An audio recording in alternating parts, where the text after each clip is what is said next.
t'es vu mourir pendant toute cette détention? Oui. Plusieurs fois, je me suis dit au revoir. Salut tout le monde, j'espère que vous allez bien.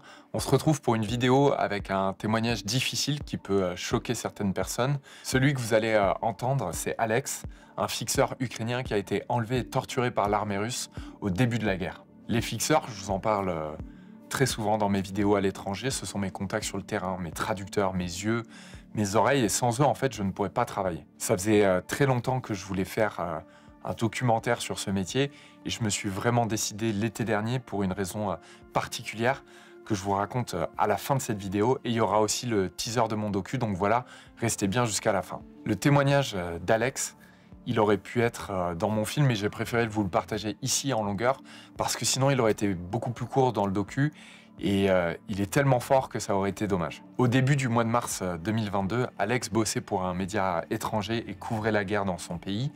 À un moment, il a voulu rejoindre sa famille pour les évacuer parce qu'il se trouvait au cœur d'une zone de combat. Je ne donne pas plus de détails pour des questions de sécurité, et c'est sur la route qu'il a été attaqué par les soldats russes. J'étais en voiture, je roulais. Ma voiture, elle était marquée de presse. Et tout d'un coup, il y a les coups de feu qui ont commencé à venir sur la voiture. J'ai voulu de s'enfuir, donc j'ai accéléré à fond. Je me suis couché à droite. Des fois, je vais essayer de remonter ma tête une seconde pour voir la direction où je roule, mais c'était difficile. J'ai pensé que c'était la fin, et j'ai heurté un obstacle sur la route. J'ai ouvert la porte et j'ai sorti ma main en criant que je suis civil. Ils m'ont mis en sol, ils m'ont fouillé, ils m'ont demandé qui je suis. Je leur ai expliqué que je suis fixeur, interprète. Après cela, ils ont décidé de m'amener dans un bâtiment d'à côté. Un des gars, il m'oblige de le regarder et me demande est-ce que tu vois qui je suis? Je dis oui, tu es russe. Il me dit non. Il me dit vite réponds-moi à la question, sinon je te coupe ton oreille. Il prend son couteau et le met à côté de ma joue. Il a commencé à bouger avec le couteau vers l'oreille, vers l'œil. Il me dit je suis bourriate. Et tu sais, nous les bourriates, on est vraiment agressifs, on est sauvages. Les Bouriates, en fait, c'est une ethnie mongole qui est présente dans les territoires reculés de la Russie, plus précisément en Sibérie orientale, donc très très loin de Moscou. Il faut savoir qu'il y a énormément de jeunes soldats envoyés pour faire la guerre en Ukraine qui sont issus des régions les plus pauvres du pays. Je pense aussi au Daghestan et la Kalmoukie. Ils me soupçonnaient que je suis un espion parce que je suis fixeur interprète, je travaille avec les médias. Ils ont commencé à me frapper avec des coups de crosse, avec des pieds. J'ai commencé à couler de sang.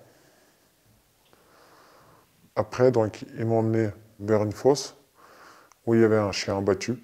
Ils m'ont mis par terre à côté du chien. Ils m'ont mis à genoux. Ils m'ont menacé de m'abattre comme ce chien. Ils ont baissé mon bonnet sur mes yeux. Ils se blaguaient entre eux, qu'est-ce qu'on pourra faire avec lui, qu'est-ce qu'on pourra le découper. Et si on l'attachait vers un char et on roulait avec lui sur un champ de combat. Et un d'eux a pris son pistolet, il l'a chargé, il a tiré à côté de ma tête. Après, donc, ils m'ont emmené dans la forêt, ils m'ont attaché vers un arbre, ils ont recommencé à me reposer des questions, à me battre. Ils se marraient entre eux, qu'est-ce qu'on va faire avec lui? Ici, il s'enfuit. Pour qu'il s'enfuit pas, cassons-lui la jambe. Parce qu'ils rigolaient pendant qu'ils te battaient. Oui, ils s'amusaient. C'était un amusement pour eux de torturer. Ils ont commencé à taper sur ma jambe avec quelque chose en métal. Ils me posaient des questions, me frappaient sans arrêt. Ils voulaient que je leur réponde, mais j'ai même pas la possibilité de répondre quoi que ce soit. Ils m'ont torturé avec l'électricité, d'une durée inconnue pour moi, parce que chaque seconde, tu la sens comme une éternité. Et tu savais pas avec quoi ils faisaient ça? Tu étais toujours masqué? J'étais toujours masqué, je voyais pas avec quoi ils faisaient, mais le problème c'est que je comprenais pas qu'est-ce qu'ils voulaient que je leur dise. Je leur crie que je dis la vérité, mais ils continuent. Quoi, il faut inventer une histoire? Enfin, tu sais même plus quoi à dire. Tu t'es vu mourir pendant toute cette détention? Oui. Plusieurs fois, plusieurs fois, je me suis dit au revoir. Plusieurs fois, je me suis dit, c'est bon, je reverrai plus ma famille. Je priais au Dieu et à toutes les forces suprêmes qui peuvent exister, au minimum 5 fois par jour. Après cela, ils m'ont mis dans une cave. La chambre de cave était remplie d'eau, donc il fallait rester sur les escaliers. Après, d'autres personnes civiles qui étaient prises aussi en captivité ont été amenées aussi à cette cave. On voyait que dans cette cave, il y a beaucoup, vraiment beaucoup de vêtements. Il y avait quelques vestes sur lesquelles il était écrit police, la police ukrainienne. Donc on comprenait bien que c'était des vestes des policiers tués.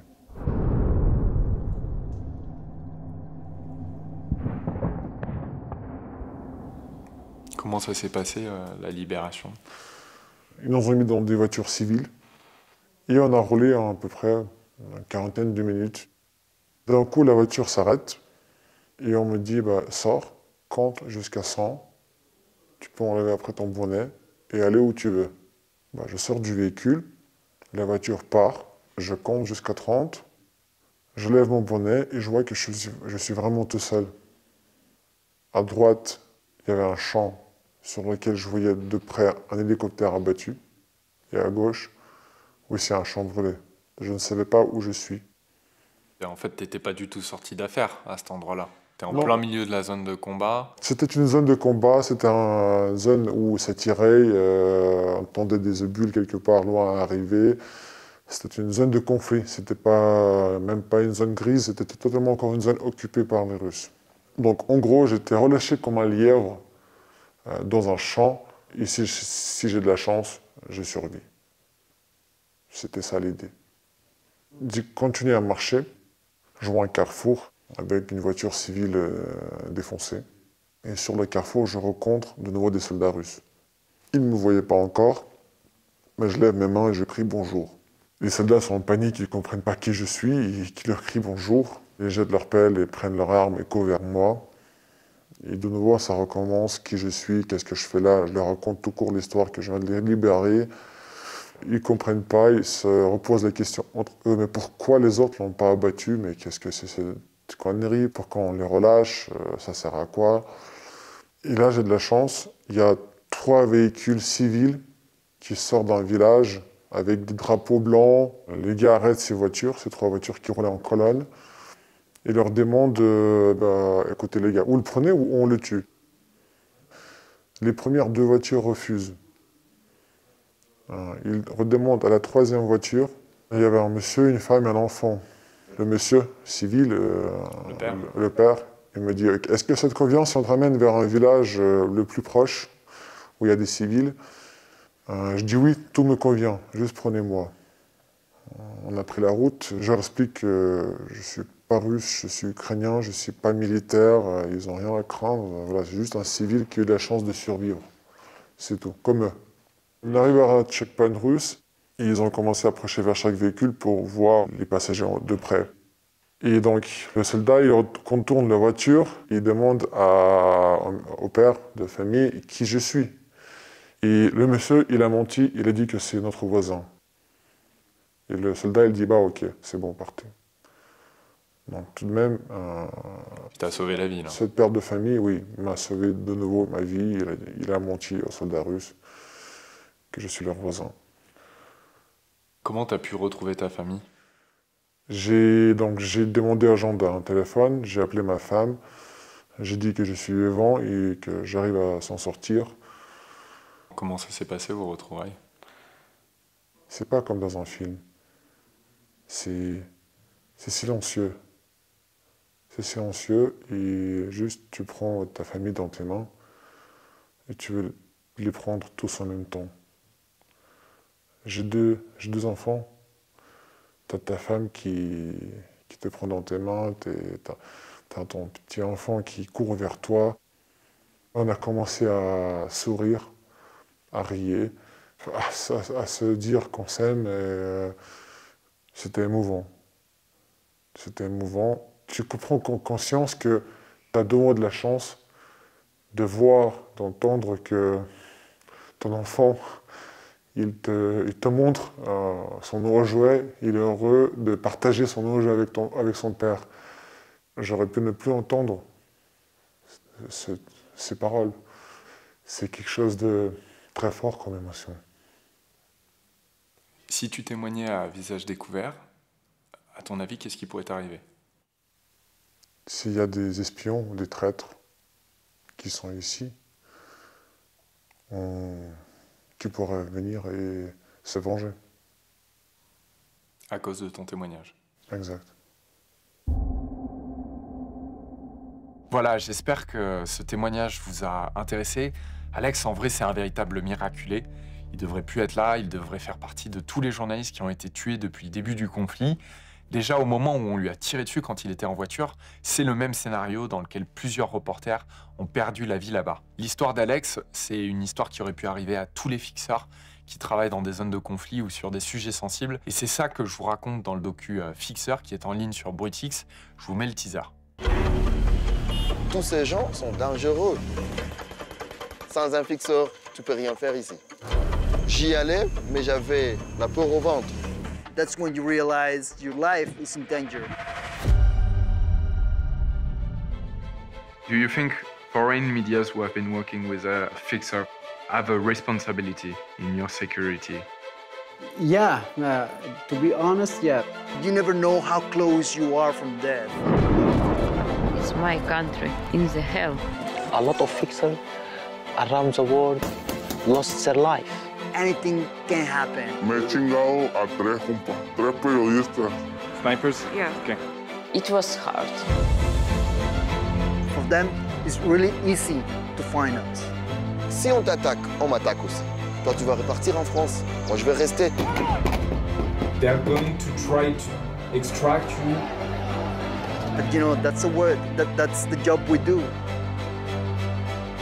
We're fixers. Ce docu, en réalité, j'y pensais depuis plusieurs années, presque depuis que j'ai commencé à bosser avec des fixeurs. Et en fait, c'est surtout l'été dernier que je me suis vraiment décidé à le faire parce que je devais partir en Afghanistan pour filmer dans un village taliban et au final, c'est pas du tout ce qui s'est passé. Les talibans ont repris le pouvoir en très peu de temps, ils ont surpris tout le monde et du jour au lendemain, Hussein, mon fixeur sur place, était en danger. Je vous en dis pas plus parce que c'est son histoire notamment que je raconte dans ce film. Je vous mets un lien direct pour aller le voir sur BrutX dans la description ou dans le premier commentaire. J'en profite aussi pour vous dire que si ça vous intéresse, vous avez droit à un abonnement de 2 € par mois si vous engagez pour 1 an au lieu de 4,99 € habituellement. Voilà, bon visionnage. Si vous ne l'avez pas encore fait, n'oubliez pas de vous abonner à ma chaîne YouTube. Merci encore pour votre soutien, il est très précieux. À très vite.